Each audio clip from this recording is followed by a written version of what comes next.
सबसे पहले ये थे, वो हम जानते थे।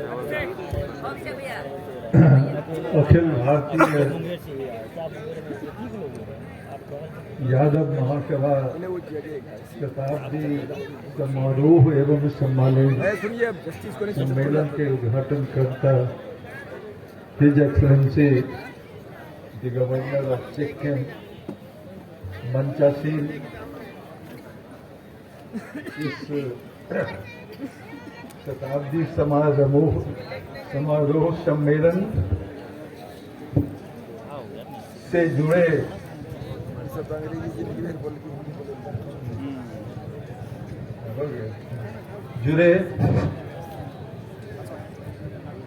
सभी पदाधिकारी एवं कार्यकर्तागण, यहाँ उपस्थित honourable ministers, x ministers, honourable MLAs और सभी को मैं अगर एक साथ कहूँ, क्या बस ठीक है, पकड़िए, अगर मैं एक साथ एड्रेस करूं तो सिर्फ एक आपको कैसे एड्रेस करूं, क्योंकि आप अलग अलग नहीं हैं, अलग अलग मानते हैं अपने को, अलग अलग बोलते भी हैं, बट यू आर वन। चाहे आप जितना भी तर्क करें, आप अपने को कृष्ण का वंशज कहते हैं और यहाँ भी कृष्ण जी को स्थापित किए हुए हैं। तो कृष्ण के वंशज कह देने से आपका काम चलने वाला नहीं है, आपको स्वयं कृष्ण बनना पड़ेगा। कैसे बनेंगे कृष्ण? थ्योरी बोलना बहुत आसान होता है, मैं बोल सकता हूं कि तुम झूठ मत बोलो, सच बोलो, अपने चरित्र का निर्माण करो, लेकिन मैं अपने ही सत्य नहीं बोल पाता हूं, अपने ही चरित्र का निर्माण नहीं कर पाता हूं, तो मेरे वैसा सिद्धांत देने का क्या अर्थ होगा? कृष्ण आपका सिद्धांत नहीं देता था, वो स्वयं सत्य बोलता था, स्वयं इतना शक्तिशाली था कि एक उंगली पर गोवर्धन को उठा लिया था। हमारे बोलने से कि गोवर्धन उठ जाएगा? नहीं। हमारे बोलने से क्या रेजिमेंट कायम हो जाएगा? नहीं हुआ। अधिकार छीन कर लिया जाता है, छीनेगा वही जिसके पास ताकत होता है। आपको इतनी ताकत होनी चाहिए। आप ऐसे भी यही लोग बहुत है आर्मी में, हम ये नहीं कहते हैं कि वो डिमांड मत करो, लेकिन डिमांड नहीं, उसको जाके छीन लो। अगर तुम सत्ता की कुर्सी चाहते हो तो क्या हो रहा है? अपने ही लोगों का शोषण करना बंद करो। बैकवर्ड फॉरवर्ड कोई जाति नहीं होता है, व्यक्ति बैकवर्ड होता है, व्यक्ति फॉरवर्ड होता है, और अपने जात का फॉरवर्ड जो है वो आप ही के लिए खतरनाक होता है। राइट। क्योंकि उसके पास बुद्धि है, वो आपको ही मिसलीड करेगा अपने ही फायदे के लिए। सवाल उठता है, आपके पास ताकत है तो अभी सब कुछ है। कृष्ण को ताकत था तो उसके सामने में कोई नहीं था, वो स्वयं भगवान था। भगवान को जानना क्या है?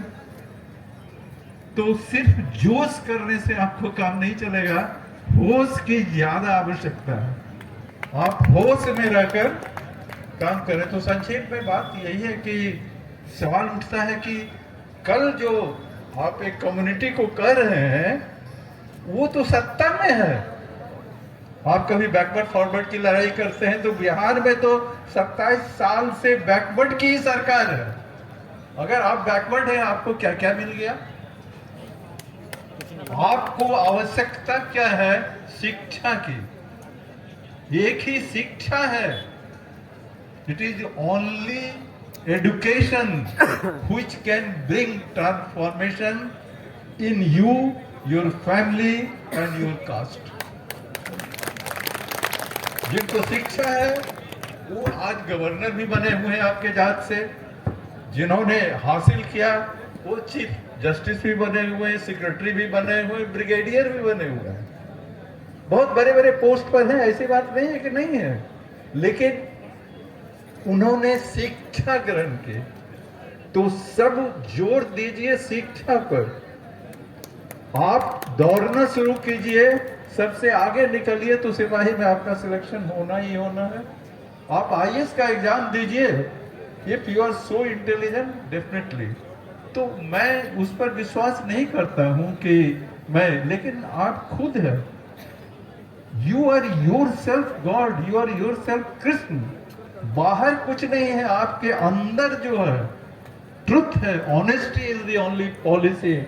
Don't try to cheat your family members, don't try to mislead your caste. आज वो कास्ट के नाम पर जो कुछ हो रहा है उसका फायदा किसको मिल रहा है? जो मिसलीड किया है right from the beginning. If you just go through the entire philosophy of life, कोई नहीं जानता है कि आपका जन्म कहाँ हुआ, कोई नहीं जानता है कि आप कहाँ मरिएगा, मरना है।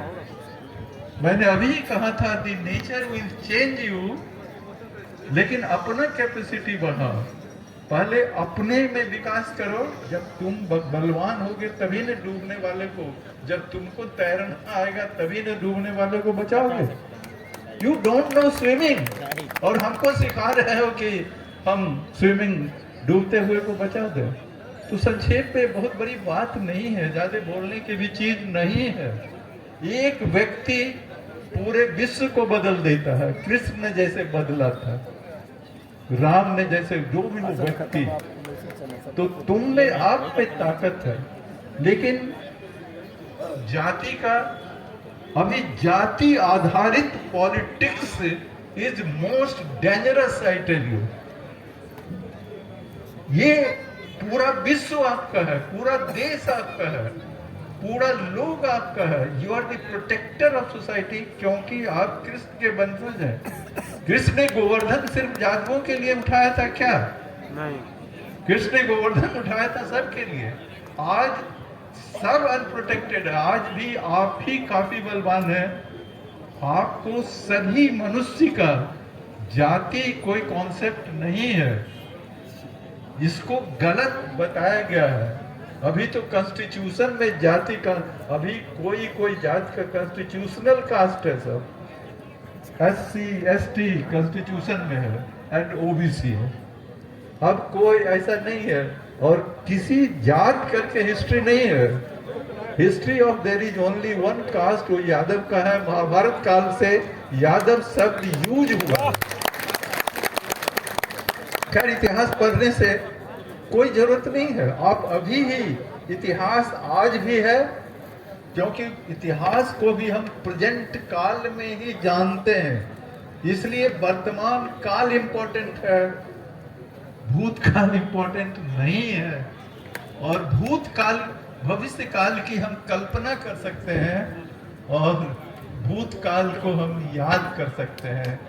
वर्तमान ही मजबूत होगा आपका, तब भूतकाल बाबा को हाथी था और हम उसका सिक्कर लेके घूम रहे हैं। ट्राई टू अंडरस्टैंड आपका प्रेजेंट कैसा है, आपके लीडर्स का क्वालिटी क्या है। बी वेरी केयरफुल कि कहीं आपका नेता ही आपको मिसलीड तो नहीं कर रहा है। You need a honest leader जो आपको मिसलीड नहीं करे। आपको खुद बीच बीच में पता चलता होगा कि हम तो नेता चुन दिए लेकिन हम ही को मिसलीड कर दिया। हमारे लिए क्या करिएगा? कोई एमएलए मिनिस्टर आपके लिए क्या कर सकता है? आपने उसको वोट देके जिताया, आपने दिया उसको, आपको कुछ देने वाला नहीं है। इसलिए नहीं देने वाला है कि उसको ताकत ही नहीं है, लेकिन वो पॉलिसी से, जीवन नेचुरल लॉ से चलता है। स्टेट लॉज में सिर्फ बेईमानी होती है। स्टेट लॉज से नहीं चलता, वहां तो हम जज हैं, इंटरप्रिटेशन मेरे हाथ में है। इंटरप्रिटेशन कर देंगे no this is not a fit case of bail, interpretation कर देंगे this is a fit case of bail. तो संक्षेप में मैं यही कहूंगा कि डेवलप योरसेल्फ, अपने को शिक्षा की ओर ले जाइए, छोड़िए इन सारी बात, कम से कम पॉलिटिक्स से तो अपने बच्चों को झोला ढोने वाला मत बनाइए। उसको स्कूल भेजो, उसको स्कूल भेजो, नेता वाला क्वालिटी होगा, सूरज स्वयं उगता है, आपके बच्चा वो क्वालिटी लेके आएगा तो स्वयं आसमान में चमकेगा। करने का कोई जरूरत नहीं है, लेकिन साधारण एजुकेशन जो है स्कूल भेजो, शिक्षा दो, क्योंकि एक ही शिक्षा है जिससे व्यक्ति अपने को बदल सकता है, समाज को बदल सकता है, परिवार पास तो बहुत डेवलपमेंट हो गया। 1930 और 30 में जो इस कम्युनिटी में एजुकेशन जीरो था, आज एक घर में 25 ठो PhD है। तो संक्षेप में डू एवरीथिंग, लेकिन ऐसा कुछ मत करो जो पहले आपको ही नुकसान कर दे। और भाषण देना आसान होता है, लोगों को कुछ शिक्षा देना आसान होता है, प्रिंसिपल्स बोलना अच्छा होता है, सच बोलो, लेकिन अपने सच बोलना बहुत मुश्किल होता है, बहुत मुश्किल होता है। अपना चरित्र निर्माण करना बहुत मुश्किल होता है। एक हिडन एजेंडा होता है। जब हम भाषण भी देते हैं, मेरे अंदर एक हिडन एजेंडा होता है कि मेरे भाषण से लोग प्रभावित हैं, मेरे भाषण सुन के लोग हमको माने कि वो बहुत विद्वान है।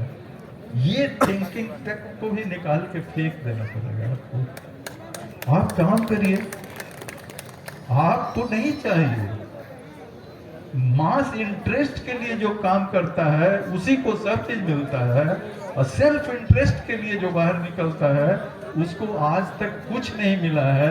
आप सब देख रहे हैं, आप सब देख रहे हैं। महात्मा गांधी कोई पोस्ट पर नहीं रहा, whatever it may be, लेकिन उनका योगदान से देश आजाद हुआ। इसलिए don't crave for, if you want to serve the people, serve the public, तो अपना व्यक्तित्व को ऐसा बना दो जो तुम्हारे बिना कोई काम ही नहीं कर सके। महात्मा गांधी तो नहीं था कुछ, लेकिन बिना उसके ही वॉज प्रोडक्ट ऑफ गीता, जो कि कृष्ण ने कहा है। आप कम से कम अपने घर में अगर अपने को कृष्ण का वंशज बोलते हैं, कम से कम एक गीता जरूर आपके घर में होना चाहिए। आप एक गीता रख दीजिए, आई टेल यू कि वहां कृष्ण प्रेजेंट होगा। और कृष्ण जैसे कैंफर की गोली में कपड़ा को रख देते हैं, कपड़ा में तो कीड़ा नहीं लगता है, तो अपने घर में अगर सिर्फ एक गीता रख दीजिएगा तो कोई आपको मिसलीड नहीं कर पाएगा, because Krishna will be there. Krishna आपको प्रोटेक्ट, बाकी पद पोस्ट तो कुछ वैल्यू नहीं है, व्यक्तित्व का वैल्यू होता है।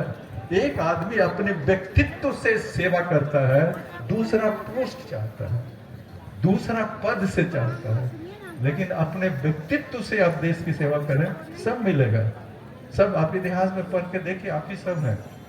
इन्हीं शब्दों के साथ मैं उम्मीद करूंगा कि कम से कम अपने घर में अगर जदुवंशी हैं, कृष्णवंशी हैं, तो कम से कम एक गीता का कॉपी रख दीजिए, और उससे जो लाभ मिलेगा उसके कई पुस्तकों तक मिलेगा। धन्यवाद।